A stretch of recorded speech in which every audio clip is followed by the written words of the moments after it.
Hello everyone and welcome back to the channel. So today we're going to talk about contacts. So contacts are people that are already in the system that allows you to send notifications to. So if you want to send a notification to somebody else beside you, they need to be created as a contact. And a contact can be somewhat internal to the company or external to the company. But anyone who needs to receive a notification needs to be a contact in the system. Okay, and this is different from a user. Okay, contacts are a different entity. They don't have permissions or anything. They just receive notifications. So if you want to create a contact, click on people here on the left side, and then you can go here and add a contact, and you can put a name. Let's say Beasley here. Let's say her email address is this. Okay. Her phone number if you want to receive her to receive notifications via text messages. WhatsApp, so if you want her also to receive notifications via WhatsApp, you put her phone number here.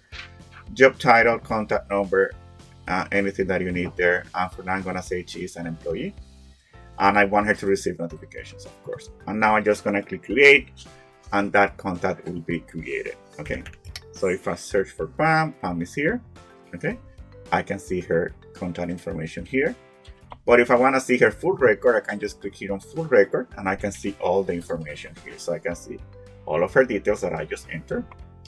I can have some custom fields here if I wanted to. Okay. On the right side, I can see if she has some expiration items. Their system has already created some expiration items for her, but this is totally optional. Okay. If I want to attach any documents like a resume or something about Pam, I can do it over here. Notes, if I need to add a note. I can put this note in here and add notes for that contact. Okay. Locations and messages. If I need to send an email or a text message to Pam, I can also do it live from here and put that subject body here, or send a text message. I can also send a text message to Pam over here. Okay.